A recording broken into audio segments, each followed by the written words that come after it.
Maingit na naman si daddy nito.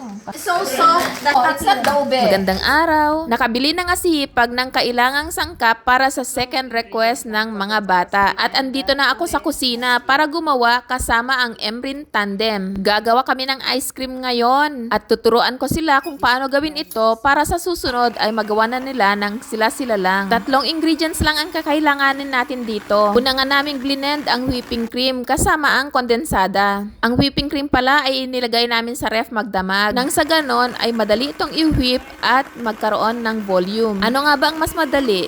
Bumili o gumawa? Tingin ko, mas makakamura ka nga pag bibili ka. Pero iba ang lasa pag sarili mong gawa. Yun bang gawang may pagmamahal?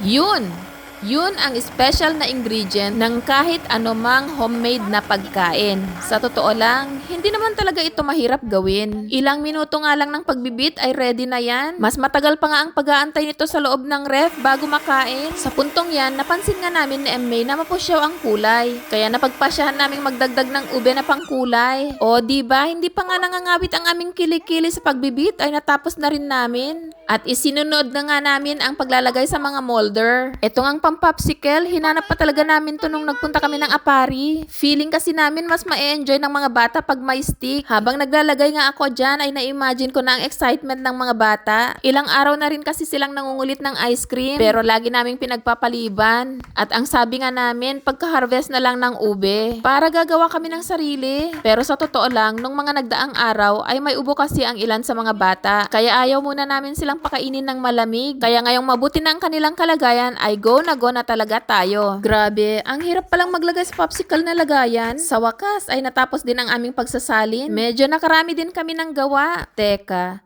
tingin ko mas makakamura ka nga pag gumawa. Chamsa. Bayad daw. Dali lang, pataasan pa natin. Ayan, ngayon may idea na kayo kung gaano kami kaingay dito sa bahay pag kami nagkasama-sama. Iilang bata lang ang mga yan, pero pag magkasama-sama sila, ay naku, sumasakit ang ulo ng lola nila. Katulad na lang ngayon, atat na atat silang kumain nito at gusto lahat sila'y mauna. Kaya sabi ko nga ay pumila at hinay-hinay dahil mahina ang kalaban. O yung taste, NJ, kasano? Taste na, NJ. Kasi muna. Walang nakakaano ng gimas. Yummy lang. It's smooth. Translation. Sige, mag-translator na lang ako. Dapat girel. Nakita nga ng mga nasa huling linya na wala ng laman ang ini-scoop kong ice cream. Kaya sabi nila, anak ko, naubusan na kami. Wala nang tinira sa amin. Kaya sabi namin, marami pa sa ref. Yan ang mahirap talaga pag nasa hulihan ka ng linya, no? Nakakakaba? Baka maubusan ka. It's so soft dahil ang dami yung nilagay na ube. No, it's not the ube. It's natural cream. Yeah, it's original. Wala siyang halo. For the second time around, NJ is coming. Apo, talo.